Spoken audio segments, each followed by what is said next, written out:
जब भी Adobe premiere pro सीखना स्टार्ट करते हैं तो दो चीज़ें सबसे पहले सीखी जाती हैं। नंबर 1 प्रोजेक्ट सेटअप करना, नंबर 2 मीडिया इंपोर्ट करना। तो चलिए हम भी अपनी पहली क्लास का आगाज करते हैं इन्हीं दो चीज़ों से। मुझे उम्मीद है कि आपने अपने कंप्यूटर में एडोबी प्रीमियर प्रो इंस्टॉल कर लिया होगा। जैसे ही एडोबी प्रीमियर प्रो अपने सिस्टम में इंस्टॉल कर लेंगे तो अपने फोल्डर में आपको कुछ इस तरह से दिखेगा। आपने करना यह है कि आपने एडोबी प्रीमियर प्रो पे क्लिक करना है। यहाँ से इसको थोड़ा सा स्क्रॉल करेंगे तो आप देखेंगे यहाँ पे एडोबी प्रीमियर प्रो लिखा हुआ है और आगे एक चीज़ कंफर्म कर लीजिएगा, टाइप में एप्लीकेशन ज़रूर लिखा हुआ हो क्योंकि वही एडोबी प्रीमियर प्रो की एप्लीकेशन होगी। इस पे आपने डबल क्लिक करके शुरू कर लेना है या तो राइट क्लिक करके इसको ओपन कर लेना है। जैसे ही आप ओपन पे क्लिक करेंगे तो ये थोड़ा सा टाइम लेगा खुलने में और उसके बाद खुल जाएगा।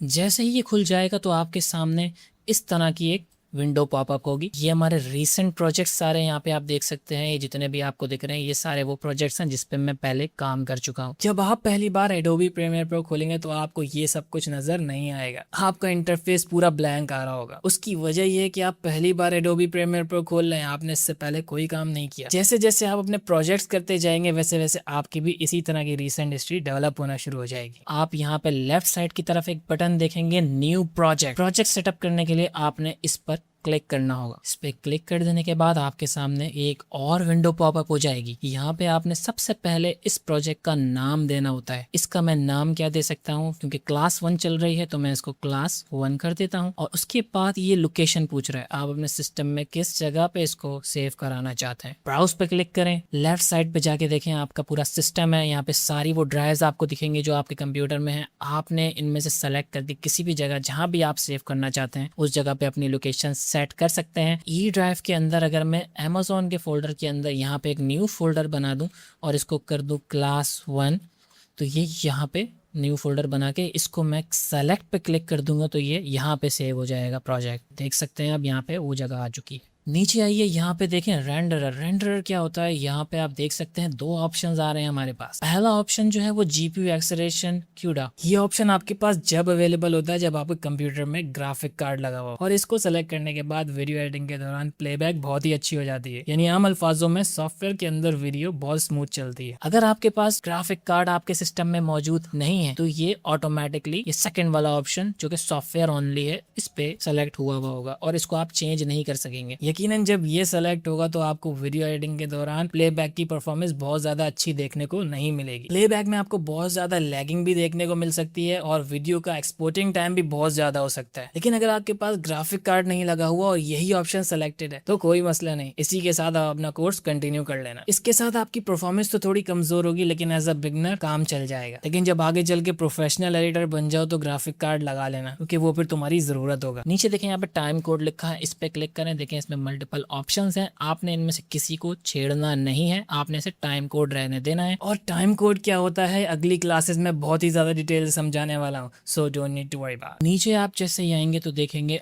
Audio display format. इसमें हमारे पास दो ऑप्शंस होते हैं, ऑडियो सैंपल्स और एक मिली सेकेंड्स। ये जस्ट ऑडियो मेजरिंग के दो फॉर्मेट्स हैं जिसके अंदर सिर्फ और सिर्फ डिस्प्ले का फर्क होता है। तो हम इसको ऑडियो सैंपल्स पे ही रहने देंगे क्योंकि यही सबसे ज्यादा एफिशिएंट और सबसे ज्यादा सही रहता है। नेक्स्ट थोड़ा सा नीचे आके देखें कैप्चर फॉर्मेट। आज के दौर में कैप्चर फॉर्मेट इररेलेवेंट हो चुका है। ये टेप कैमरास जब पहले आया करते थे उसके लिए ये ऑप्शन मौजूद होता है। डीवी का मतलब एचडी क्वालिटी, एचडीवी का मतलब एचडी वीडियो क्वालिटी। क्योंकि अब हमारे पास टेप कैमरास आते ही नहीं और ना ही उनका यूज होता है, लिहाजा हम इस सेटिंग्स को समझने वाले नहीं है। इसको हम जैसा है इसको एज इट इज रहने देंगे। मजीद इसकी कुछ सेटिंग्स देख लेते हैं। यहाँ पे स्क्रैच डिस्क नजर आ रहा है, इसको देख लेते हैं। स्क्रैच डिस्क क्या होता है, जब आप प्रीमियर प्रो पे प्रोजेक्ट क्रिएट करते हैं और उसके ऊपर वर्किंग करते हैं तो प्रीमियर प्रो बैक एंड पे कुछ टेम्पररी फाइल्स जनरेट कर रहा होता है। वो टेम्पररी फाइल आपके प्रोजेक्ट को रन करने में मदद दे रही होती है। हमें यहाँ पे एडोबी प्रीमियर प्रो को ये बताना होता है कि हम वो टेम्पररी फाइल्स कहाँ सेव करना चाहते हैं। बाय डिफॉल्ट ये ऑप्शन सेट होता है, आप सब पे देख सकते हैं सेम एज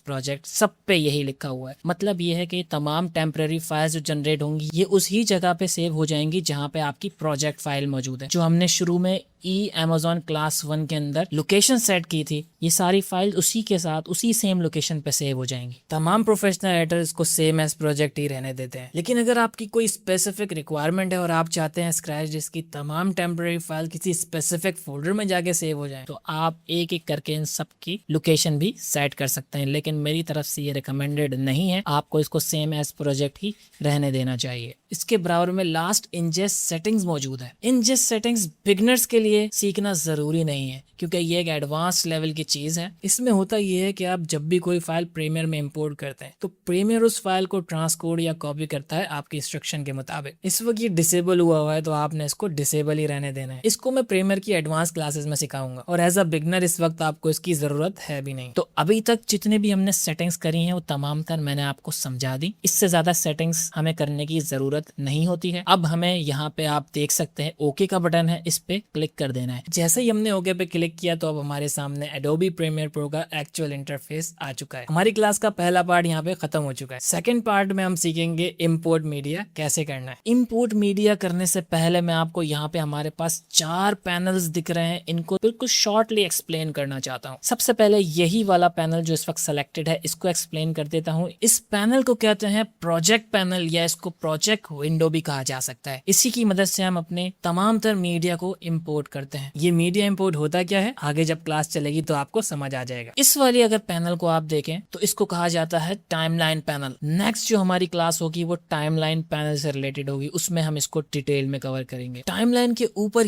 ये वाला जो आपको पैनल दिख रहा है इसको प्रोग्राम मॉनिटर कहते हैं। बहुत से लोग इसको प्रीव्यू विंडो भी कहते हैं। और यहाँ पे इस जगह पे जो आपको पैनल दिख रहा है इसे सोर्स विंडो या सोर्स मॉनिटर भी कहा जाता है। इन 4 पैनल्स का यूज आपको एडोबी प्रीमियर प्रो में बहुत ज्यादा करने को मिलेगा, बल्कि इन्हीं की मदद से आप अपने वीडियोस को एडिट करने वाले हैं। इनको अच्छे से देख लीजिए और क्लासेस में जब आपको इनके बारे में बहुत ज्यादा डिटेल में समझाया जाए तो आपने बहुत ज्यादा फोकस्ड होकर इन्हें समझना है। जब स्टूडेंट्स इन पैनल्स को पहली बार देखते हैं तो बहुत ज्यादा घबरा जाते हैं और सच बोलूं तो शुरू में मैं भी घबरा गया था। इसकी वजह ये कि दिखने से बहुत ज्यादा कॉम्प्लेक्स लगता है, लेकिन आपने बिल्कुल फिक्र नहीं करनी। ये जितना ज्यादा कॉम्प्लेक्स लगता है इतना है नहीं, और ये सब आपको इतने आसान अंदाज में सिखाऊंगा कि कोर्स कंप्लीट करने के बाद आपके लिए कुछ भी मुश्किल नहीं रहेगा। इंपोर्ट मीडिया बेसिकली होता ये है कि जो भी फाइल आपने प्रोजेक्ट में यूज करना चाहते हैं वो सारी फाइल्स आप एक कंटेनर में जमा कर लेते हैं और फिर उस कंटेनर से अपनी टाइमलाइन पे लेके जाते हैं और अपने प्रोजेक्ट में यूज करते हैं। अब ये सब एक्चुअल में कैसे होता है आइए देख लेते हैं। यहाँ पे आपको इंपोर्ट मीडिया लिखा हुआ नजर आ रहा है, इंपोर्ट मीडिया टू स्टार्ट। सबसे पहला तरीका तो ये होता है कि इस पे आप डबल क्लिक करें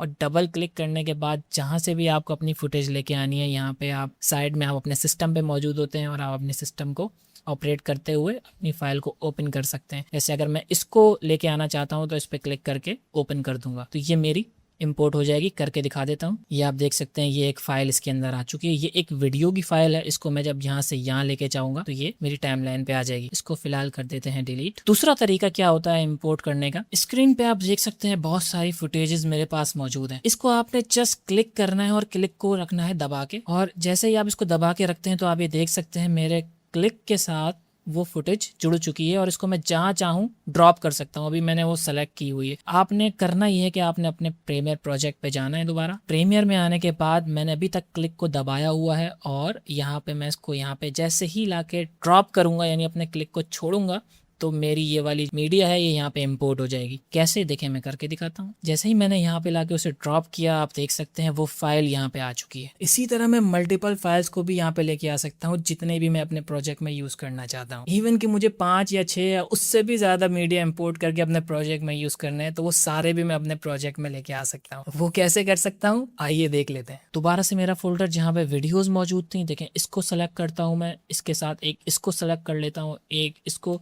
3 फाइल्स मैंने मजीद और सेलेक्ट कर लिए। अब मैं दोबारा से इस पे क्लिक दबा के रखूंगा और इसको जाके अपनी प्रोजेक्ट विंडो में जाके ड्रॉप कर दूंगा तो ये भी फाइल्स मेरी प्रोजेक्ट विंडो में चली जाएंगी। कैसे होगा अभी दिखा देता हूँ। ये देखें मैंने इस बार जब क्लिक दबा के रखा हुआ है तो आप मेरे माउस क्लिक को देखें उसमें 3 लिखा हुआ भी आपको नजर आ रहा है क्योंकि मैंने 3 फुटेजेस इस बार ली हुई थी और यहाँ पे जैसे ही मैं ड्रॉप करूंगा तो यहाँ पे आप देखेंगे ये 3 फुटेजेस आ चुकी हैं। तो मैंने आपको यहाँ पे मीडिया इंपोर्ट करने के 2 तरीके बताए, एक तो ड्रैग एंड ड्रॉप वाला तरीका और दूसरा डबल क्लिक करके अपनी फाइल को किस तरह इंपोर्ट करना है। क्लास के पहले पार्ट में मैंने आपको प्रोजेक्ट सेटअप करना भी सिखाया था। इस क्लास में हमने यही 2 चीजें सीखनी थी और मैंने पूरी कोशिश की कि मैं आपको अच्छे से सिखा सकूं। उम्मीद करता हूँ कि आपको समझ आया होगा। कोई क्वेश्चन हो तो कॉमेंट में पूछ लेना, जवाब जरूर दूंगा। लाइक सब्सक्राइब शेयर करो या ना करो तुम्हारी मर्जी, लेकिन इतना जरूर करो कि स्किल सीखो, काबिल बनो। बस क्लास को यहीं तक रखते हैं। See you in the next one.